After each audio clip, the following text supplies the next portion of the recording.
Seraikela PM Awas Yojana के क्रियान्वयन में खामियां आई सामने।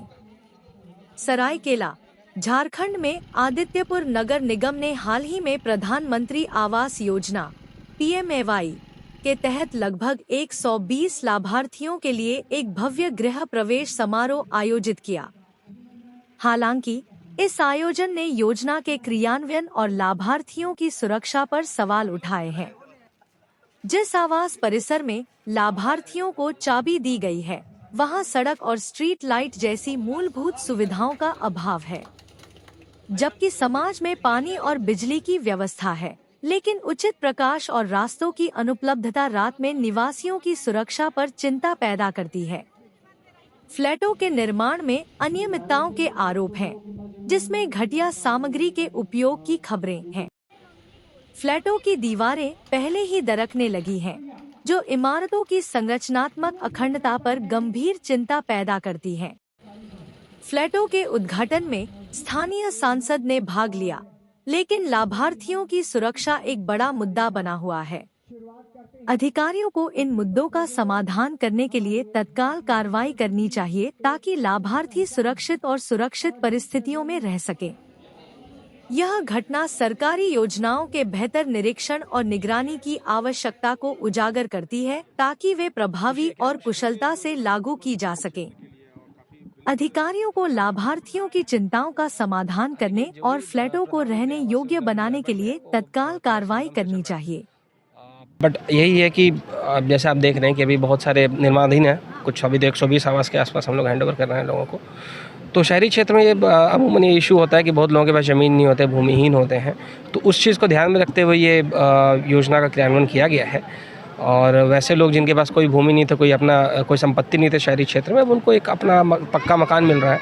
तो ये बड़ा ही अच्छा इनिशिएटिव था केंद्र सरकार एवं राज्य सरकार का, जिसके तहत आज लोग लाभान्वित हो रहे हैं। जहाँ तक सुविधाओं की बात है तो अंदर में 2 कमरे हैं, बेसिकली एक बेडरूम है और प्लस एक आपका लिविंग रूम है, एक किचन है, एक वॉशरूम है और एक छोटी सी बालकनी है। तो ये लगभग 313 स्क्वायर फीट का ये योजना है और जो कि मैंडेटेड है केंद्र सरकार एवं राज्य सरकार के द्वारा।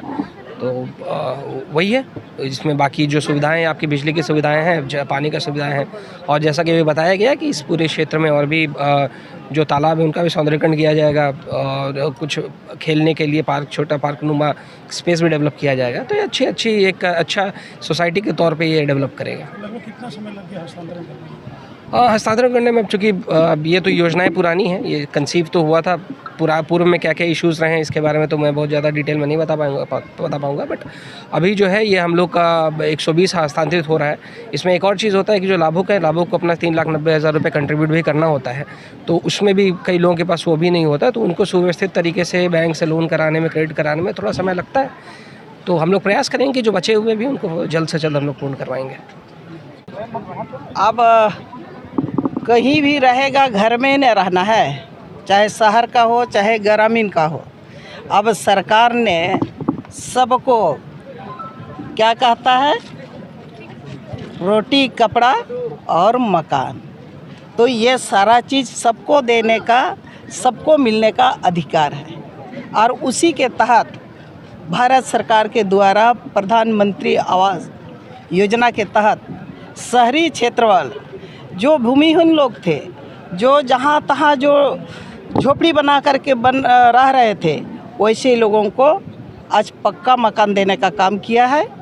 और इससे भूमिहीन भी नहीं रहेंगे और कहीं जोगी झोपड़ी में भी नहीं रहेंगे।